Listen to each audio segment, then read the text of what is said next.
Welcome. I'm Amy Andrus, an Associate Director at the International Center for Law and Religion Studies, and it's my pleasure and privilege to introduce Reverend G.S. Mack McCarter III today. We started implementing these sessions on what religious freedom means to me, I think a few years ago, Elizabeth, and they're always some of my favorite sessions as people speak from the heart about the source of their religious convictions and the effect that has had on their lives and their exercise of their religious convictions. Reverend G.S. Mack McCarter III is the founder and coordinator of Community Renewal International.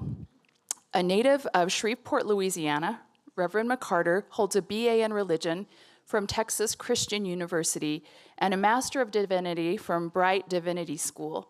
He is an ordained minister of the Disciples of Christ denomination. Reverend McCarter pastored Christian churches for 18 years before returning to Shreveport with his family, where he launched Community Renewal International, or CRI, focusing on relationships as the foundation of healthy communities. In some areas where CRI works to build community relationships, crime has been reduced up to 52%. Reverend McCarter and his wife Judy have 2 children and 4 grandchildren. He is the author of How to Remake the World, Neighborhood by Neighborhood. Please welcome with me, Reverend McCarter. Thank you, Elizabeth. Thank you.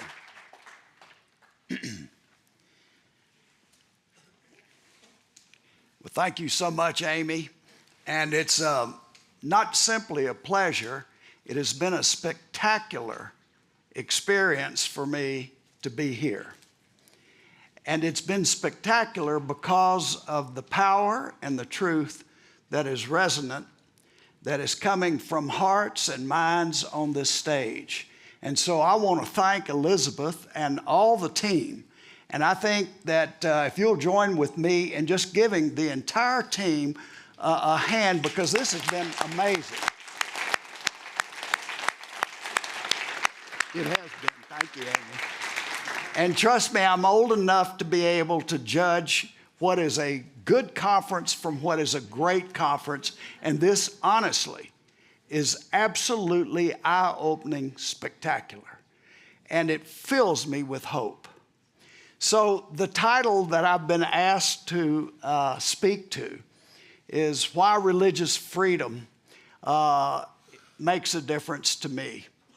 And I want to, in the light of the conference, and with your connivance, and hopefully with Elizabeth's connivance, I simply have to change the title.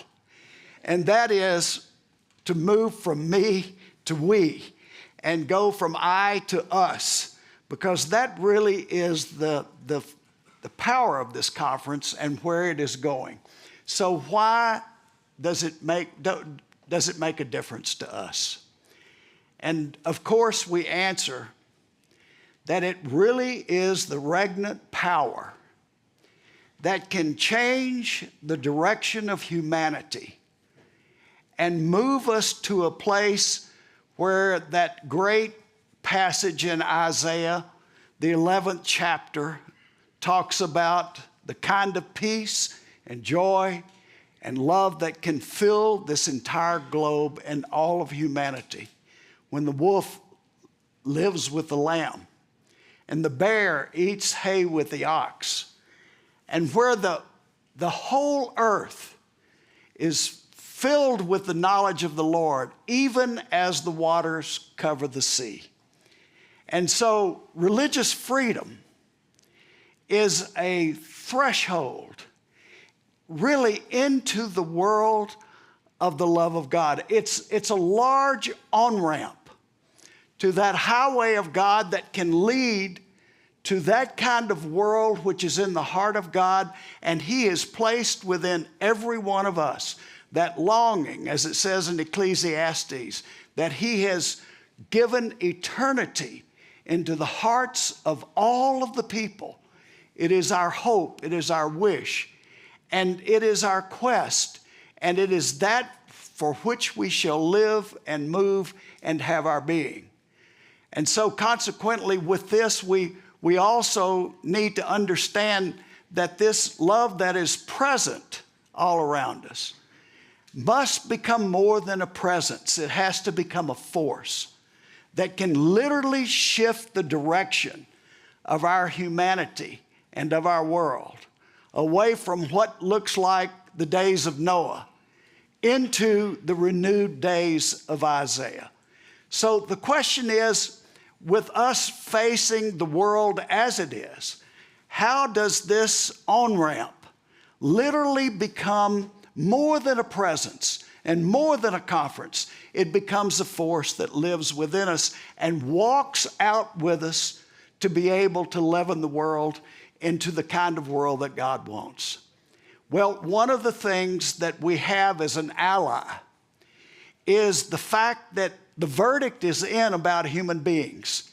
And that verdict is this, that we are hardwired to care for each other. That every single human being has the capacity to care for one another. So we have incredible allies within the hearts and minds of every single person. And so that verdict is in scientifically. Everyone now knows, with all of the testing, what caring and kindness does for human beings. I was reminded about the omnipresence of our connectedness on a flight coming into D.C. from Shreveport, Louisiana. And about 3 rows up from me, there was about a 2.5-year-old toddler boy, and he began to laugh a little bit. And then he began to laugh a little bit harder. And then he got into what we in Louisiana call belly laughing. Now, belly laughing is when you laugh so hard that your legs become like wet noodles and you can't even stand up and you fall down on the ground and you roll around on your belly. Now, that's belly laughing. And so if you ever needed to know that about Louisiana, you can know about belly laughing. And that boy would stop a little bit and laugh. Well, I kind of started smiling, and then I began to laugh a little bit. And then I found myself laughing, but it wasn't just me. 3 rows behind him, 3 rows in front of him, he would laugh hard. We would give an antiphonal response. We all started laughing. And wait a minute, you're laughing too, Bill. You know, you weren't even there. And so that demonstrates the power of these mirror neurons in all of us, that we are hardwired to connect to one another. And with that, you know, there's also another truth. And that other truth is that there is another presence within us. And that presence is the presence of the power of self. And that presence at times then can not be an ally. It can be not just an unfriend, it can become an enemy. But I remember when I would counsel with young premarital couples and they'd come in, they'd be so in love. There is a peculiar kind of psychosis that has to do with that kind of love. They're just crazy about each other. They're holding hands. And I would always tell these 2 lovebirds, I've got good news for you and bad news. And the good news is this. The good news says that you're about to enter a life that if you will obey the rules of God, that the 2 of you will become one. And they would grab hold of hands and they'd look pie-eyed at each other. And I said, now, the bad news is this. You're about to embark on a lifelong struggle to see which one of you the 2 of you will become. And I always had to ruthlessly check, you know, the impulse to dive over my desk and grab that poor young man and say, give up right now. Save yourself years of struggle. Just give it up and then go on and be happy. I have a friend that said, you know, my wife and I, they loved each other like crazy, but he said, we're fighting so much. He said, now, you know, one time I was going to be late for supper. I just called her up and said, honey, look, I'm going to be about 30 minutes late. Go ahead and start the fight without me. And so we have that self that's in there, as our indigenous friend said. We've got two wolves inside of us, and they're both ravenous. One is ravenous for self and for whatever it can get, but the other is ravenous for connectedness and love and caring. I flew from D.C. yesterday, and we are working in a neighborhood in D.C. that's the deadliest neighborhood in our nation's capital. There are 6 streets in this neighborhood, and those streets have become impassable borders between the apartment complexes. In 1 year, here's the report. Ta'a Settles, 3 years old, shot, killed on Hartford Street. Kevin Mason and DeMarcus Pinckey, cousins, both shot, killed on Langston Place. DeMont Chase shot, killed on Langston Place. Darren Johnson shot, killed on Langston's Place. Javante Ramsey shot, killed on Alabama. Demetrius Stevenson shot, killed on Langston Place. 1 year. It's a war zone. And so, what's the answer for us? The answer for us has to be the love of God. It's the only answer possible. But it must be put into a system where this miracle that God can bring to us can now be systematized and made a power.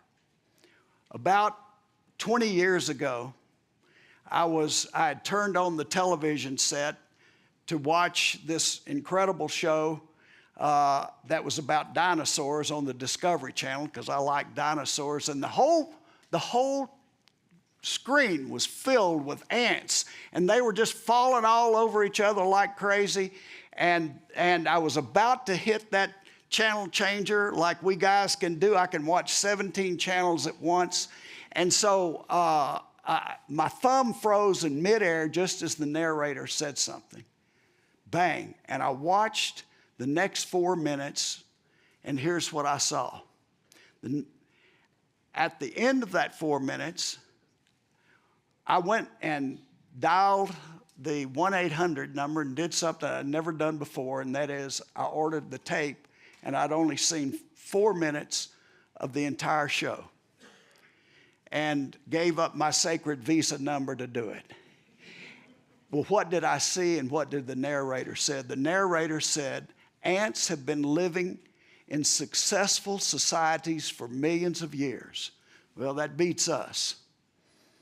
And then they had an experiment in which they had 2 tables. One table, the ants, the colony was there. They were all rolling over each other. They had little ant eggs. They had specks of sand, and they were in turmoil because they couldn't protect their babies. It was flat. They had another table right next to it with kind of a muddy-looking C shaped that was raised from the table. And then they did something astonishing. They put a 1 ant wide straw that went from one table to the other, and we watched as one ant, hear me carefully, one ant made its way across that straw. And then with its antenna, it felt every single millimeter of space and then repeated the act. And then that ant did something astonishing. It went back across the straw and picked up another ant. And that ant led it. It didn't say, well, wait a minute, are you Christian or Muslim? Are you Jewish? Are you Buddhist? It just got on. and that ant carried the other ant back, and they both repeated the same act. They both, with their feelers, did the same feeling, and then both went back and picked up an ant. Where there were 2, there were 4. Where there were 4, there were 8. Where there were 8, there were 16. Then 64. Then some unseen signal went through the entire colony, and they all stood up. And they picked up their little ant eggs, they picked up their grains of sand, and they marched across and put the eggs in a safe place. They filled it in with sand, and there was a palpable relaxation of the entire colony. And then they were just back to bumping into each other again, going, how's it going? Fine, the babies are doing great. And we watched in 4 minutes those ants, through a single act that was put into a system, solve a sophisticated problem.